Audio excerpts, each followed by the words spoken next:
राम राम मंडळी, कलम 302 विलॉग या आपल्या मराठी चॅनलमध्ये आपलं स्वागत आहे.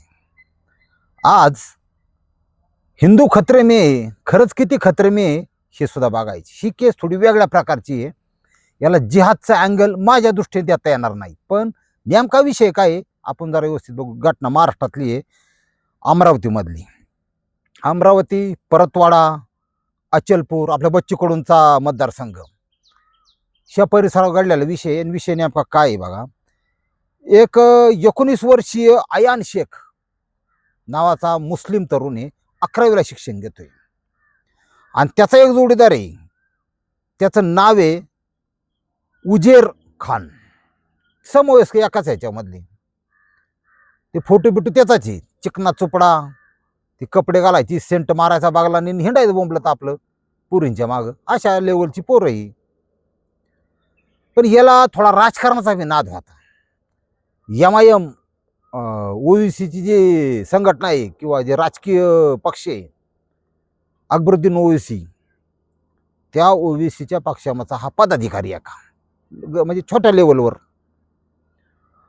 अयान शेख आणि उजेर खान ह्या दोघांची एवढी मैत्री होती, तर ह्या दोघात एक पैंज लागली. कोण किती मुलींचं शिल तोडतोय ही पैंज. आणि जो जास्त हे करीन तो खरा पुरुष म्हणायचा किंवा काय, असं दोघात चाललं ते. आणि नोंदी ठेवायच्या त्याच्या. दोघांनी आपापल्या पद्धतीने फिल्डिंग लावायला सुरुवात केली. ती जुन्या काळातलं तसली फिल्डिंग तसलं नाही की शाळा सुटली या मग ती बस स्टॉपला आली, मग तिकडं बघतो मी सारखा लुक होतो, मग ती मला हसन आणि माझं जमन, असला प्रकार नव्हता तिथं. ही फिल्डिंग इलेक्ट्रिक फिल्डिंग होती, मोबाईल मार्फत. ते इंस्टाला ह्याला ज्या मुली आहेत त्यांना फ्रेंड रिक्वेस्ट पाठवायची, वेगवेगळे फोटो ते ब्लोअर करायचे, 20-25 रुपयात. ते असे लय तुझाच काय लय देख नाही बाबा, मदनाचा पुतळा असे दाखवायचे. ते फोटो तिला पाठवायचे, फ्रेंड रिक्वेस्ट पाठवायची. आणि आपले बी काय टाकायला सुंभारत असते काय तुम्हाला वाटतं कायला माराय ते फ्रेंड रिक्वेस्ट करायची. हां, हे खरं आई बाबा स्वतः प्रत्येकाच्या आईने सांगितलं बाई लेकीला, तुला मोबाईल दिलाय म्हणजे अभ्यासासाठी दिलाय, फ्रेंड रिक्वेस्ट करून त्याच्याबरोबर कॉफी नंतर तू लॉजला जाण्यासाठी नाही दिला. त्याची जबाबदारी पालकांची. नाही तर गेलीच पळून बघा, ध्यानात ठेवा, जर सावध राहा. कारण यांना अक्कल कमी राहती. लोक जग बेकार निघाली, आपल्या लेकरावर आपण काळजी घ्या. हा, आणि लय लेकरू वळवळ करीत असेल ना, तारारेरी शादी करून टाका. हा, ती डोक्याला ताणच नको मागे. पण जर दोरीत चढत असेल ना तर तिला शिकवा. ह्या वाकड्या तिकड्या भानगडीत पडली नाही पाहिजे पोरगी. जबाबदारी आपली पालकांची. त्यांनी अशा मुलींना कॉन्टॅक्ट करायचं. एक मुलगी, 2 मुली, 3 मुली, ज्या मुलीला तो लॉजवर बोलून अनैतिक संबंध करायचा, म्हणजे संबंध ठेवायचा, त्या मुलीचं चित्रीकरण करायचं आणि तिला ब्लॅकमेल करायचा. ती काय म्हणायची, तुझ्या पाया पडते माझी व्हिडिओ क्लिप तू डिलीट करून टाक, तुझ्या पाया पडते ना असं तसं. मग म्हणायचा तुला सोडून देतो मी, पण तू तुझी एक मैत्रीण आण, मग तुला सोडून देतो. का तर यांची पैंज ना, कोण किती शिल तोडतोय, लाख लपडी लोकांची. ती मुलगी आणायची दुसरी. ही संख्या वाढत गेली. आता कसं असतं, आता हिंदू खतरे में म्हणलं अवघड आहे. शेवटी वर देवाला काहीतरी काळजी पडली बा, एवढ्या मुलींच्या आयुष्याचं वाटलं होतं. त्यांनी असं काहीतरी मंत्रवरून मारला देवानी, ओकेच कार्यक्रम रिपोर्ट झाला. नियतीने म्हणा गडीवर ह्या दोघांच्यातच वाद झाला, भांडण झालं दोघांच्यातच. डिस्कस मध्ये वाद होऊ शकतो. अयान शेखचा जो उजेर शेखचं अयान शेखचं भांडण झालं आणि उजेरने अयानला धमकी दिली. उजेर खान अयान शेख मानला, तू अश्लीलच्या क्लिप आहे तुझ्यात मी व्हायरलच करतो, मला तुला अटकच करायला लावतो. त्याला अक्कल कमी. ही काय लय अशी हुशार पोरं, 19ची मला करून तर बघ, असं तसं काय तुझ्यात दम आहे दुनियादार. यांनी 4-5 क्लिप सोडल्या ना, ते काय ब्लोअर केलेलं नाही काय नाही. ज्या मुली कॉलेजला जातात त्यांचं डायरेक्ट संबंध बेडवर करताना अशा त्या क्लिप सोडल्याबरोबर समाजातील काही लोक, म्हणजे काही विविध हिंदू संघटना ह्या जागृत झाल्या लगेच. विषय वेगळा आहे हा. आणि मग कुठून कसं मंत्र लागतोय तुम्हाला माहिती. तर पोलिसनी यांना अटक केलं पाहिजे, सर कारवाई झाली पाहिजे. ह्याच्यासाठी त्यांनी आमदार खासदार गाठलं भाऊ. लोकांचा प्रेशर सगळा दुरीत, आणि ते भाजपची होती. हा म्हणले बघवा ही असला घालून नुसती मतं नाही मागायची, तर बघवा टिकवण्यासाठी पण काम करायचं. प्रेशर वाढलं म्हणले सांगा बा काय करू. डायरेक्ट SP ची बेट सगळा विषय. 180 महिला आणि 350 व्हिडिओ एवढं तर खासदारांनी त्याचं पेन ड्राईव्हच दिलं बा त्या SP ला.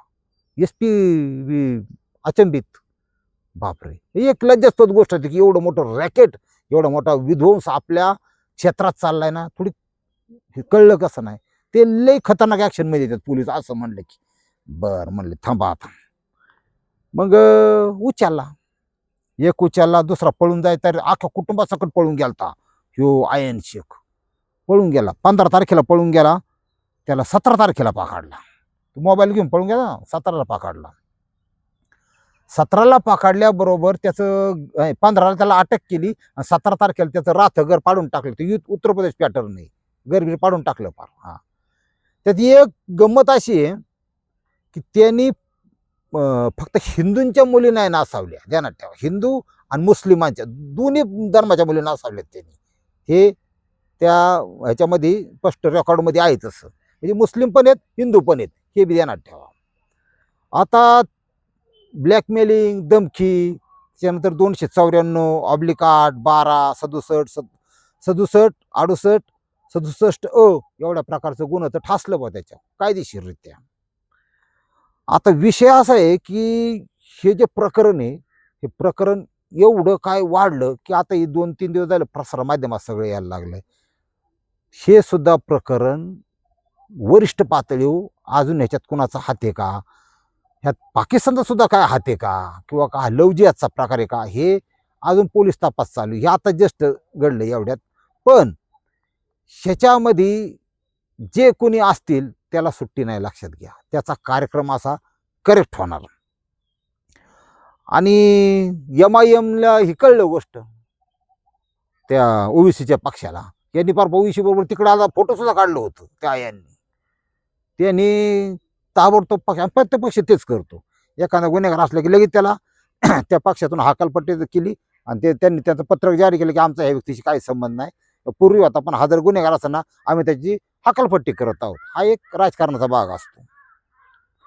आणि ह्या घटनेला तीव्र शब्दात निषेध.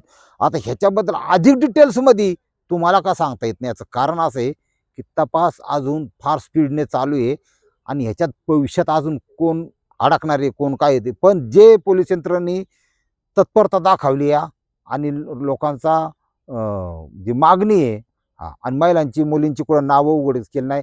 कुणाकडे कशा तशा प्रकारच्या क्लिप असतील तर कृपया आपल्या लेकरांच्या, आपल्या बहिणी बाळींची आबरू घालवू नका. अजिबात त्याचं कुठं प्रसार करू नका. त्याला सुद्धा कायदा काढलाय आता. डायरेक्ट आज जाताना देणार ठेवा, व्हॉट्सअपवरून कोणाला कुणी काय पाठवलं तर. आणि त्याच्यात आपलीच बहीण असते तर पाठवली असते का तुम्ही. त्याच्यामुळं असं काही करू नका. पोलीस सक्षम आहेत आणि पोलीस यंत्रणेला सपोर्ट, सहकार्य करा. असं काही दिसलं तर 100% तिथं आपली मदत करणं ही गरजेचं आहे. पटलं तर घ्या, नाही तर सोडून द्या. रामकृष्ण हरी माऊली.